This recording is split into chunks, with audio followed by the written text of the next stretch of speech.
Olá, estamos juntos novamente no Vigilante Cast. Final do ano chegando, 2022 indo embora. Tem sido, no final do ano, um período tradicional de compras, né? Tivemos recentemente a Black Friday, estamos curtindo a Copa do Mundo, está chegando o Natal, período de férias, período de muitas compras. Mas é importante a gente lembrar também que também estamos chegando aí um período de constantes compras por impulso. E juntamente com as compras por impulso, vem aí alguns golpes virtuais para os quais você precisa ficar muito cauteloso ou cautelosa. O nosso tema desse Vigilante Cast é justamente sobre os golpes virtuais nessa época do ano, a chamada engenharia social.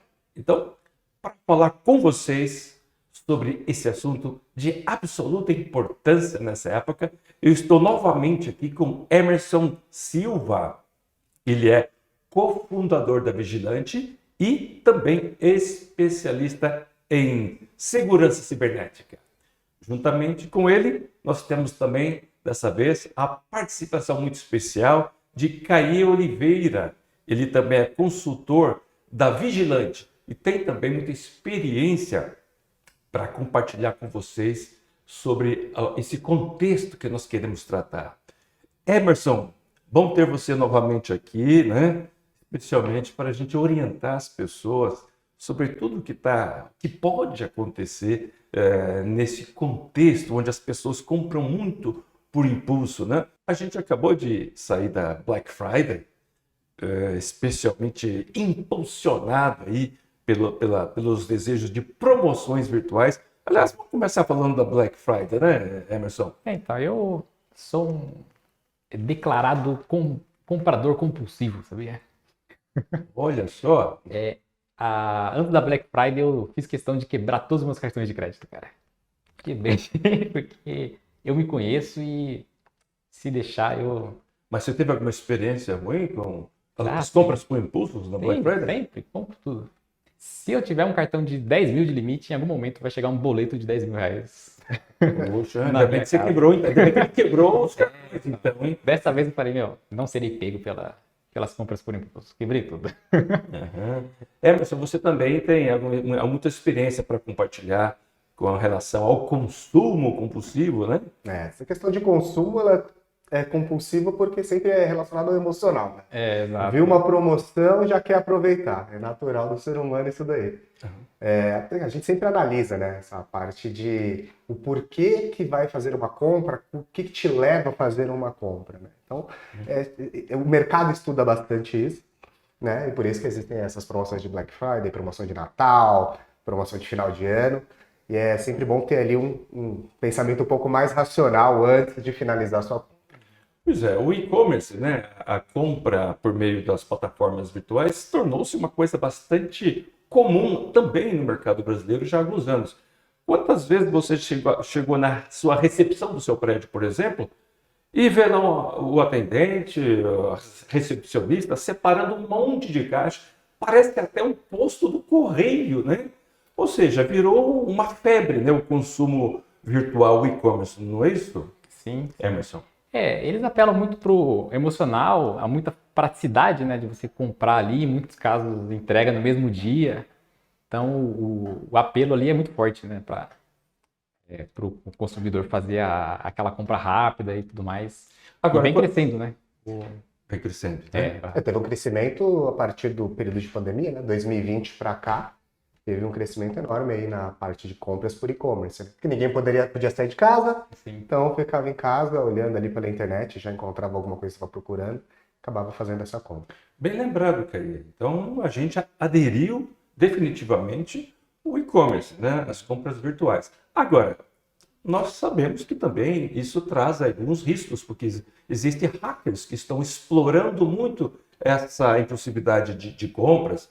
Vamos conversar um pouquinho sobre a engenharia social? Vamos explicar para as pessoas o que é engenharia social. Então, a engenharia social, a gente até conversou um pouco em outro podcast do assunto, né? ela visa enganar a vítima de alguma forma, né? No caso, a engenharia social voltado para venda de produtos é muito enraizado no golpe, né? Então, quem está do outro lado ali não é um hacker, um nerd que está... Geralmente é um golpista mesmo, né? Então, o golpista, ele tem 1 milhão de artimanhas para poder enganar ali o comprador. E sabendo ali dos momentos em que o comprador está mais propício a fazer uma compra por impulso, numa Black Friday, por exemplo, né, em que ele é bombardeado por anúncios, né? Muitos golpistas preparam todo um ambiente de golpe. Então, ele publica ali um anúncio de um produto com um valor muito atrativo, né? E a vítima, não se atentando a detalhes muitas vezes técnicos, né? Não se atenta ao nome da página, não se atenta se aquela compra é de fato uma compra idônea, e o cara acaba sendo vítima ali, né? Tem uma questão, né, de certificados de credibilidade nesses Isso, locais, né? Que tem que ser verificados antes de fazer essa compra. Isso é muito difícil, cara, porque é muito comum até gente da área de TI acaba caindo em golpes, né? De não se atentar a detalhes e acabar realmente fazendo uma compra ali sem... Existe a engenharia social, né, online, até offline, ou seja, até merece esse nome, né? É uma engenharia para buscar comportamento das vítimas para, de alguma forma, conseguir fazer com que elas acessem alguns sites ou tenham algum tipo de comportamento. O objetivo é abrir os dados da empresa, abrir os dados das pessoas. Parece que estão sendo bem-sucedidas, né? Uhum. Então, a gente vê casos variados, né? O mais comum desse tipo de engenharia social voltado para vendas é o golpe mesmo de fazer a vítima comprar um produto que não existe, né? Esse é o mais comum. Então, geralmente, o cara ele publica uma página falsa, se passando pela Casas Bahia, né, por exemplo. Mas vamos supor que no lugar do S, o cara coloca o número 5, faz um site Casas Bahia com 5 no lugar do S. Agora, você olha aquele site, para você é o site da Casa Bahia, né? Isso se chama Domain Lookalike, que é o domínio parecido, né? Então, ali o cara ele publica uma geladeira com metade do preço, a pessoa não se atenta e acaba caindo, né, nesse golpe.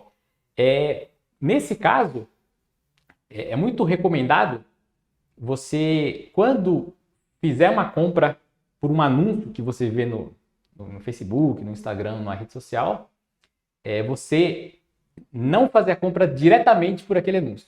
Você ir no site, então você abre a página do Google, uma boa prática, abre a página do Google, acessa o site que você tem interesse em fazer a compra e pesquisa aquele mesmo produto, só para garantir, né? Tem outras formas mais técnicas de você validar a identidade, mas de uma forma bem leiga, o que eu recomendaria é isso, né? Tentar ir direto ao site original. E tem os casos mais complexos em que o cara ele não quer somente dar o golpe na vítima, mas de fato instalar alguma coisa na máquina da vítima e dali fazer um ataque mais complexo, roubar a senha de banco ou algo mais sofisticado, né? São casos mais pontuais, mas também existe. E aí até vazar a informação da empresa em que o cara trabalha, e a gente tem situações variadas, né? Até porque ocorre dele conseguir esse acesso por essa vítima, e essa vítima ela utiliza o notebook, o dispositivo ali, que é da empresa. E aí ela abre ali essa informação e acaba dando essa porta, abrindo essa porta para essa pessoa da engenharia social. O que é uma questão que você falou do offline, né? É uma análise comportamental. Então ele vai estar ali do lado daquela pessoa, ele vai estar às vezes viajando junto, às vezes fazendo uma amizade ali, cria-se uma amizade, um ambiente comum, e aí ele vai fazendo o plano dele ali, traçando passo a passo até conseguir esse acesso. Então, assim, o offline ele acaba funcionando dessa forma, porque você acaba criando uma confiança. Então, a pessoa te traz uma credibilidade, você vai trocando informações, e quando você menos vê, você já sofreu ali um possível golpe. Ou seja, a engenharia de abordagem que é produzida com essa finalidade de criar um golpe, ela é muito sofisticada, então. Ela é complexa, né? Se parar para analisar, porque se você for fazer isso criando uma relação de confiança com outra pessoa, você tem que gostar das mesmas coisas dela, então você tem que analisar o que ela gosta, entender quais são os critérios que ela usa para ter uma amizade, para criar essa relação de confiança, para assim depois colocar o plano em execução, né? Quando se fala da engenharia social por meios digitais, é análise de comportamento de compra, né? Então, se você faz uma pesquisa hoje sobre determinado produto, já existem vários meios por trás que vão começar a te trazer ofertas daquele produto. Tudo isso são bases de informações, né? Em que essas pessoas que estão no meio digital conseguem essas informações também. Algum tempo atrás, né, eu diria mais ou menos 3 anos atrás, eu fiz um trabalho para tentar ajudar as pessoas a identificarem fake news, né, que atinge muito a imprensa, as mídias sociais. E uma das coisas mais importantes que a gente mostrava é que as pessoas precisam de ter fontes confiáveis. Você precisa ter fontes das quais você checa se alguma informação que você recebeu através de uma mídia desconhecida, se ela confere ou não. Isso, pelo jeito, também se aplica na parte do consumo. Você vai buscar fontes, ou seja, empresas confiáveis. Agora, é muito comum no Instagram, nas plataformas, pessoas, né, comuns que estão vendendo curso, vendendo algum serviço, que talvez não tenha uma tradição de uma grande marca. Como é que fica isso? Porque tem muita gente honesta nesse segmento.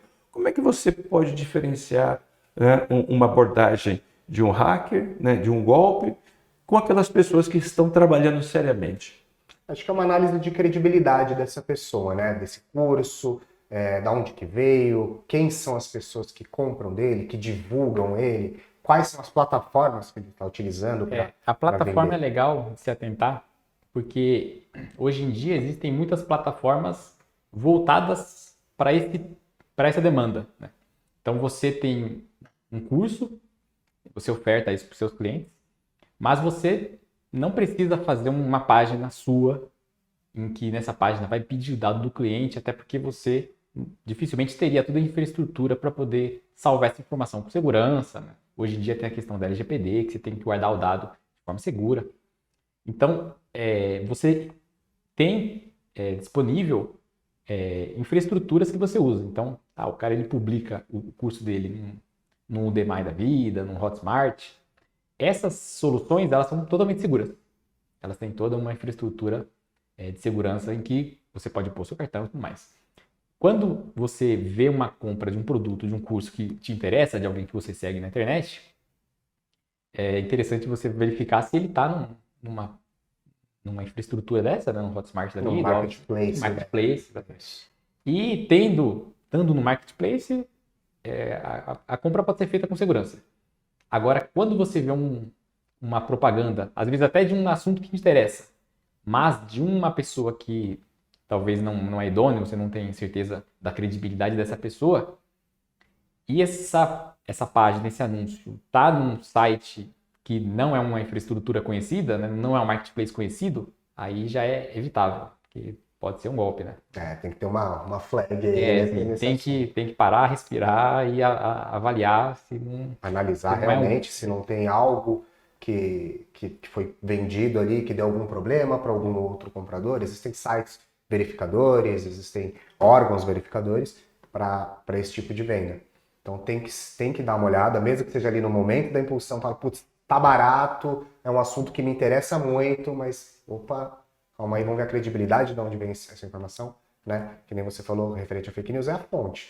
A fonte você tem que buscar. Se de repente você viu que tá no marketplace mais conhecido, pô, legal. A probabilidade de você ter um problema é mínima.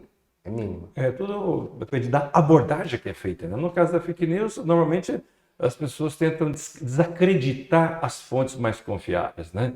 Tentam mostrar um ineditismo, uma coisa absolutamente inovadora que ninguém experimentou, que ninguém conhece, né?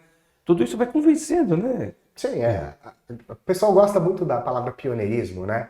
Então, o primeiro que chega ali e mostra. Então, olha, eu vim com o furo da notícia. Isso aqui saiu agora. Aí vai lá e todo mundo reposta isso. E quando você vai ver, tem em diversos locais no Instagram, com diversos perfis. E às vezes não é uma informação fidedigna. Então, você tem que dar aquele passo atrás, entender para onde que você está sendo direcionado com aquela informação ou com aquela compra. Quais são alguns exemplos dos piores riscos desses tipos de golpes, de compras precipitadas, de fontes que não são confiáveis? Então, a gente sempre tem que ter em mente que os golpes eles existem offline e online.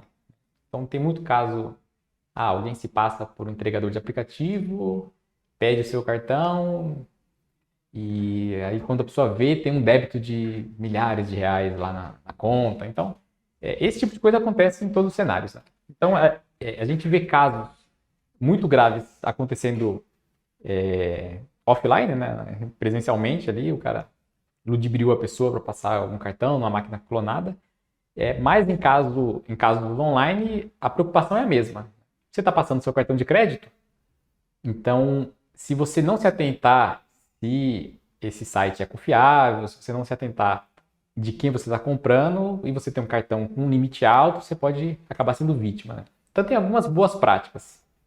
Hoje em dia, a maioria das bandeiras de cartões dá a opção de você gerar um cartão temporário, um cartão virtual, né? temporário. Muitas delas deixam você limitar, assim, eu só posso usar uma vez, ou você gera um cartão temporário com limite específico para aquela compra. Então, é interessante você ver as opções que você tem ali na sua bandeira. Geralmente, quase toda bandeira tem alguma opção do tipo. Então, sempre gerar cartão. Eu nunca compro online com cartão, o número do cartão físico. Isso é uma boa prática, porque se você acabar se distraindo e cair num golpe, você vai ter que cancelar o seu cartão e às vezes ficar 15 dias para receber o novo. Então, se for virtual, é mais fácil de você cancelá-lo. Esse é o primeiro ponto. Desculpa, você está dando uma dica absolutamente importante, porque acho que todo mundo usa o seu cartão de crédito para comprar as coisas. Você está dizendo que não é seguro? Não. Compra online, recomendação 100% usar cartão virtual. Hoje em dia é bem simples, praticamente todo aplicativo de banco te deixa ter essa opção. Então, o cartão virtual então é mais seguro do que o cartão... ele é meio que para isso. A ideia é essa. É você usar de forma digital e depois excluí-lo após a compra. Então você gera ele, você passa ali a compra que você quer e depois você exclui. Por quê? A gente tem o que a gente chama de cadeia de custódia, né? Esse dado ele fica salvo em vários lugares. Então, tem muitos casos em que o site que você comprou é seguro, mas esse site hospeda os dados ou compartilha o dado com um terceiro. E esse terceiro foi vítima de invasão em algum momento. Então, assim, o risco de você ter, em algum momento, de repente, o dado do seu cartão vazado é possível. Assim, em alguns casos acontece, né? Então, uma segurança é você ter um cartão que vala só para aquela compra. Porque se tiver algum problema futuro, aquele cartão já não existe. Então, isso é uma boa prática, né? Sempre que fazer compra online, use cartão virtual. Se tiver opções ainda mais sofisticadas ali de você gerar uma compra ou de você limitar o limite, é sempre bem-vindo. Nunca o cartão físico, senão para poder cancelar o cartão é uma droga. Muita gente que quer ter cuidado então com as suas compras tem uma informação absolutamente meio que nova aí, né? Eu mesmo jamais imaginava, até acreditava, Emerson, que o virtual tinha mais risco do que o tradicional. Não, o virtual ele tem uns benefícios. Comprar no cartão de crédito também é uma boa opção.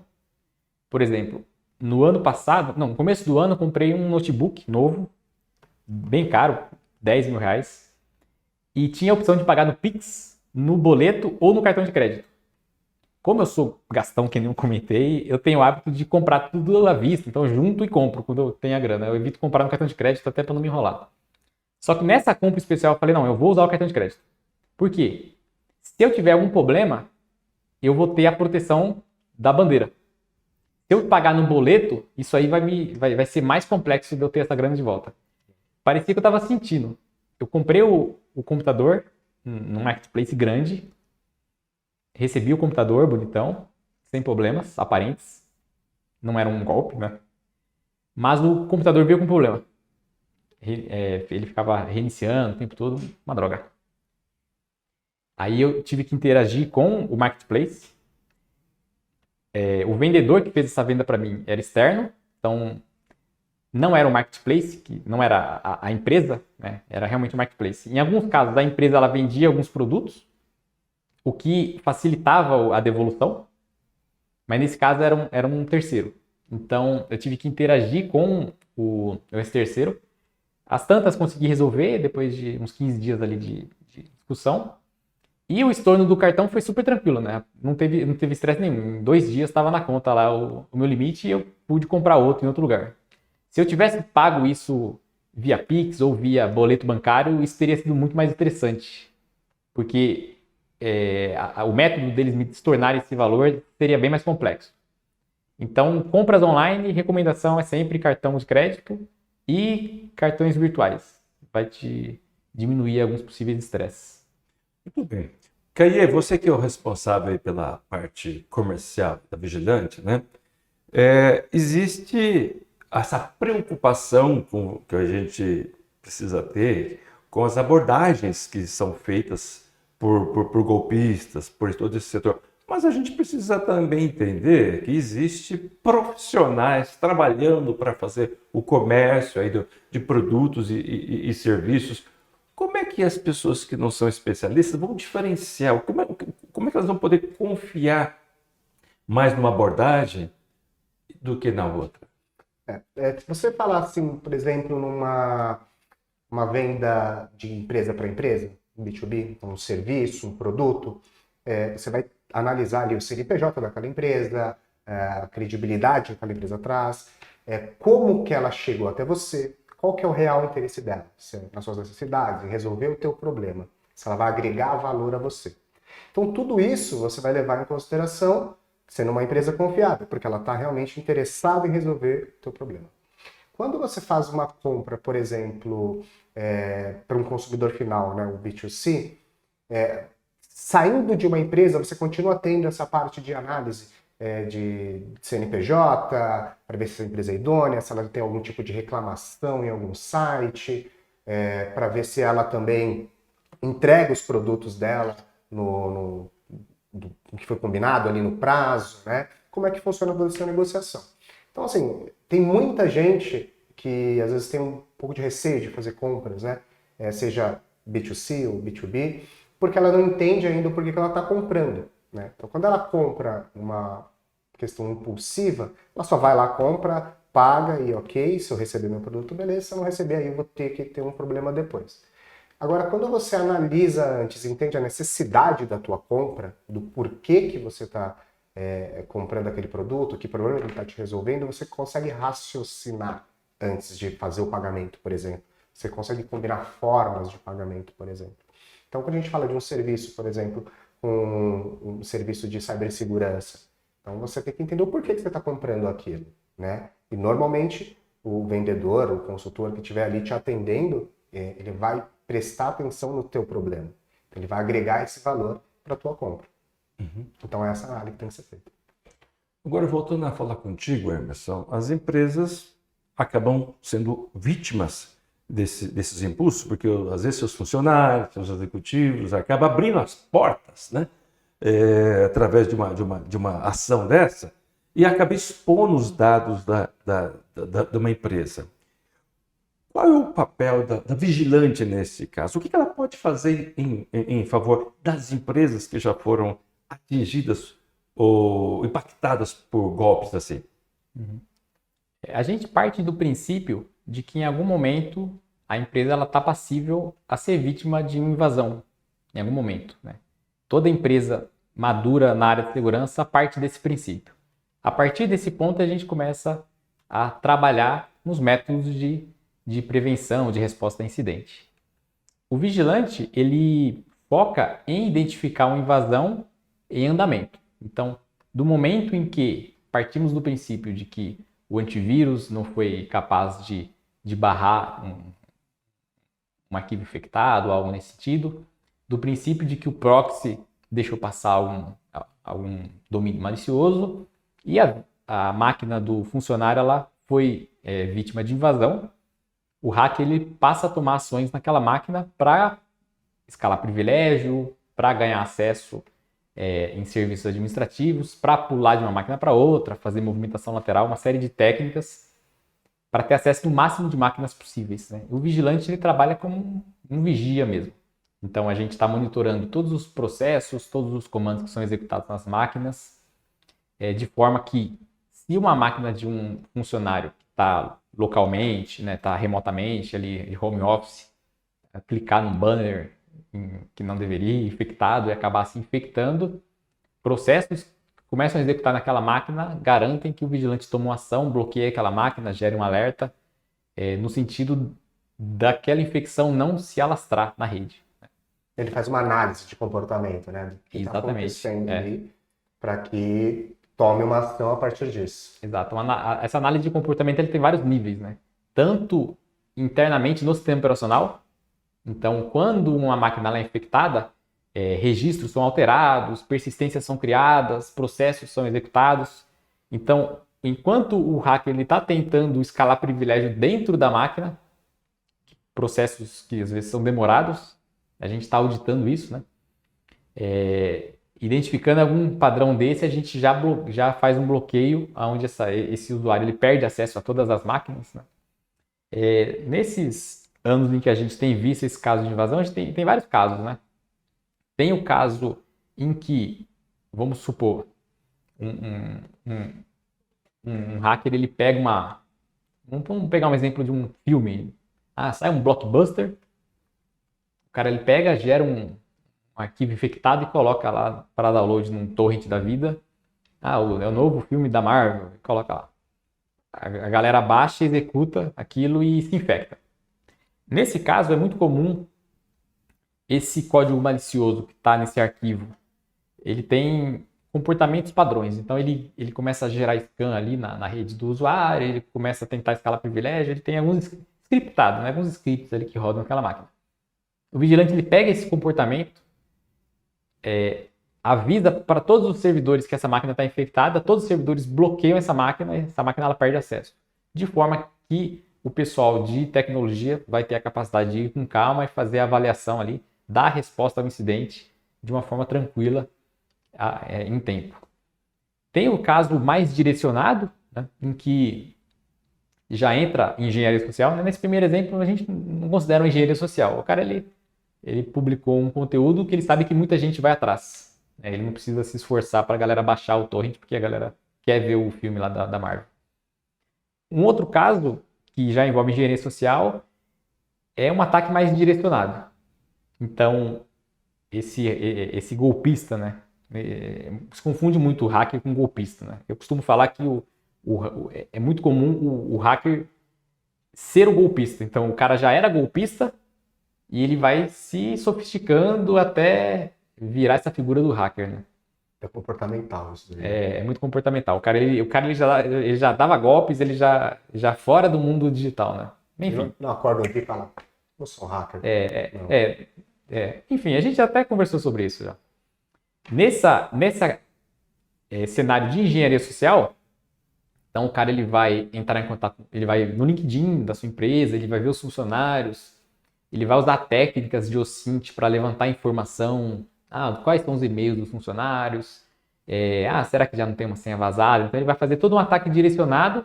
Em alguns casos ele nem precisa interagir com você, ele achou uma senha vazada, ele já vai tentar se logar em algum portal com seu login.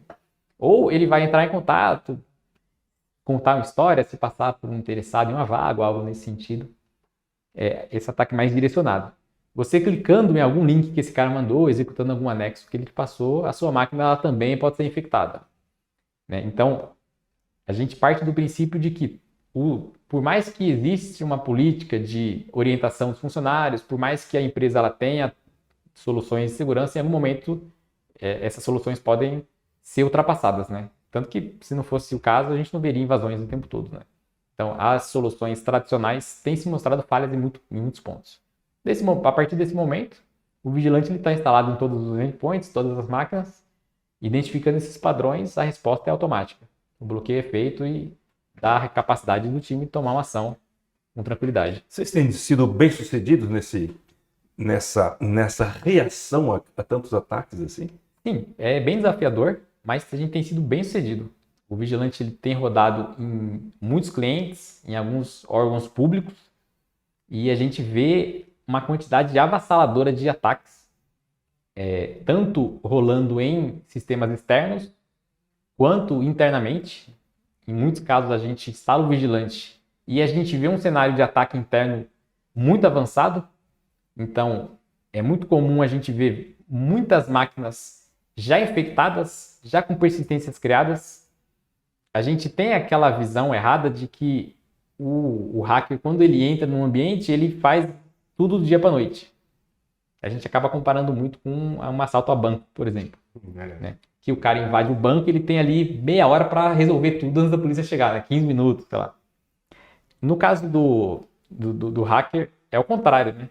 O tempo está a favor do hacker. Então o hacker ele invade uma máquina, ele fica 2 dias ali, ele pula para outra, fica mais uma semana, pula para outra.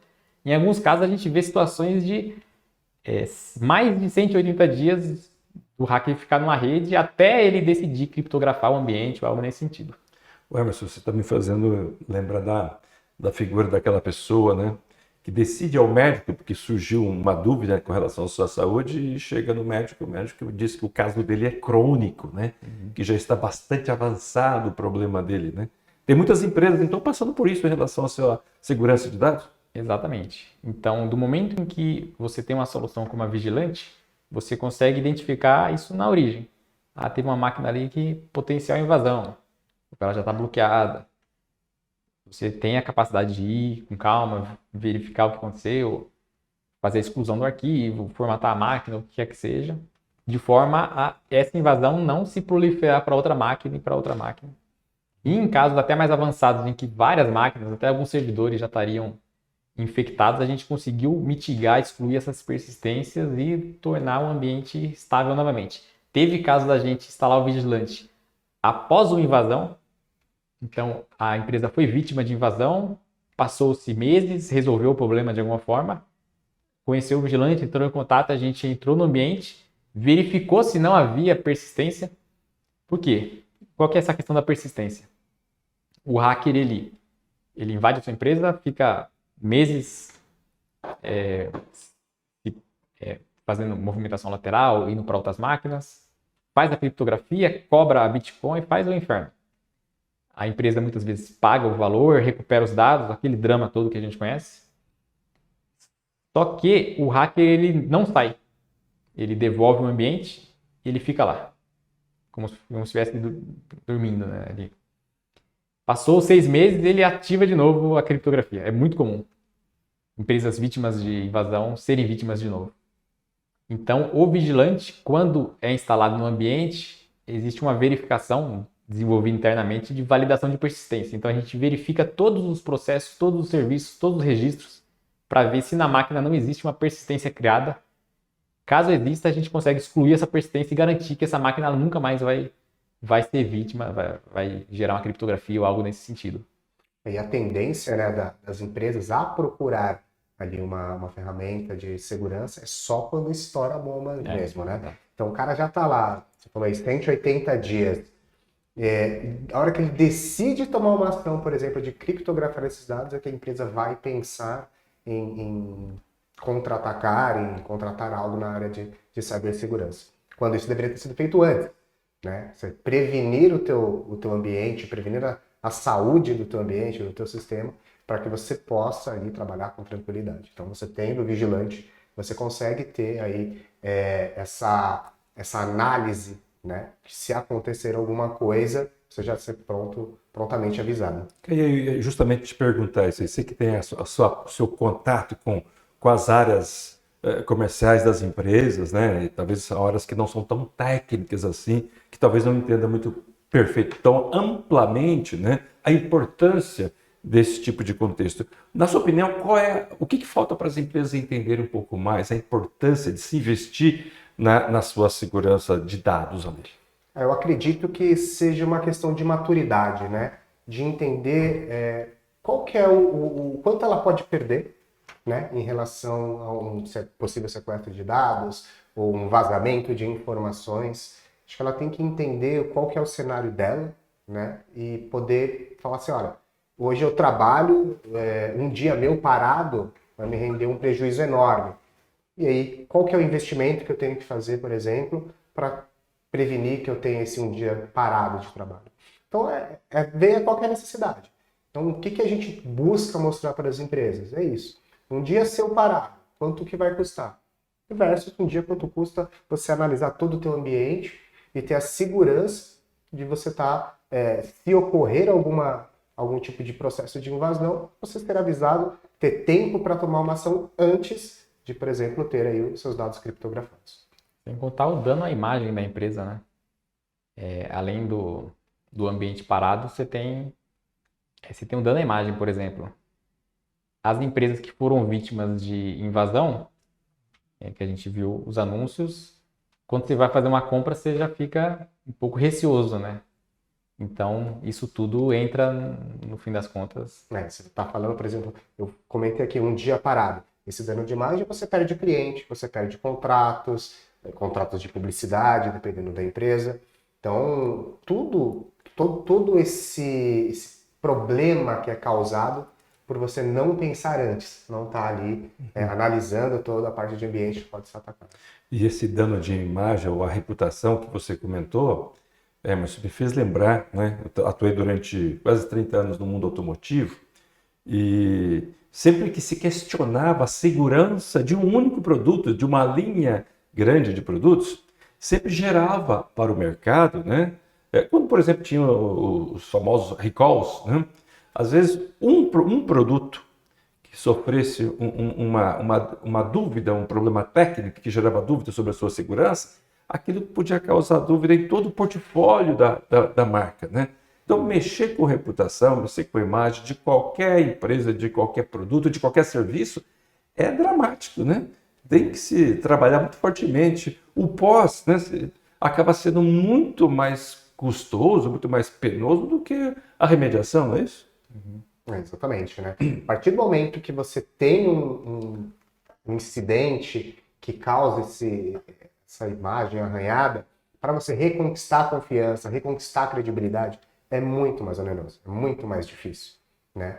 Então, a gente estava falando aqui de compras, de como fazer, tudo você vai levar em consideração a credibilidade daquela empresa. Então, quando você vai comprar um serviço, você vai levar em consideração a credibilidade. Quando você vai trabalhar em parceria, credibilidade. E se você tiver isso arranhado, realmente fica muito mais difícil.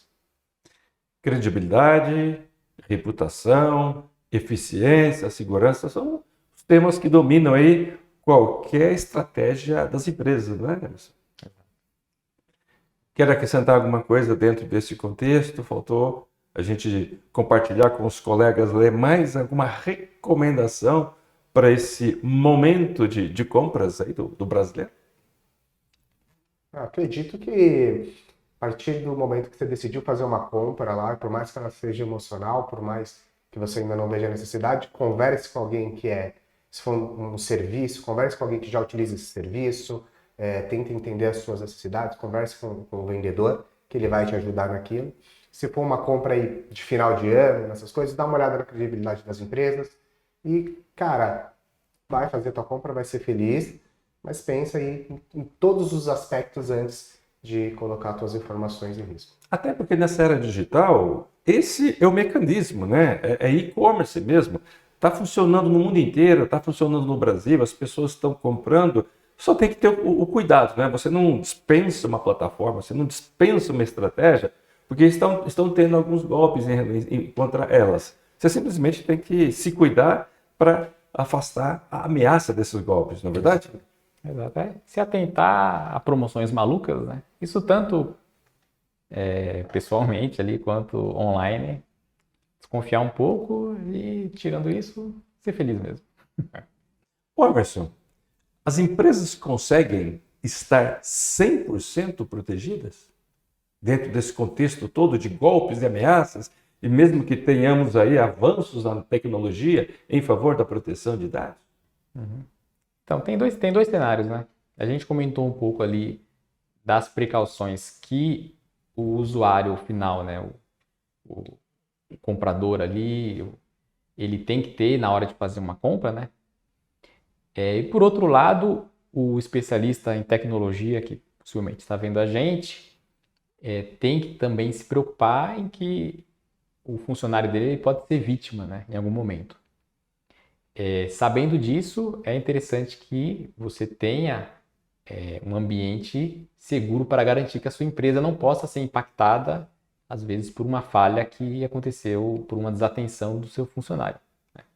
Então, nesse caso, a gente orienta, além de ter as boas práticas de segurança, né, ali no ambiente empresarial, antivírus, proxy e afins, também pesquisar sobre os portfólios do vigilante, né, que pode trazer uma camada extra de proteção no ambiente, né, além das proteções tradicionais, né, considerando ali que em algum momento um funcionário pode acabar sendo vítima de um caso desse de má fé ali, de um golpe, né? Mas o que eu ia perguntar, considerando que uma empresa sofra o dano, é invadida, o que o vigilante traz para ela? Pode trazer para ela? Além do que eu comentei anteriormente, de barrar uma invasão em andamento, o vigilante tem um módulo de auditoria, em que todo o processo, todos os comandos digitados, toda a linha do tempo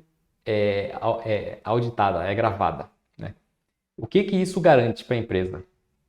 Quando a empresa ela é vítima de invasão e ela tem algum vazamento de dado ou tem o seu ambiente parado por algum momento,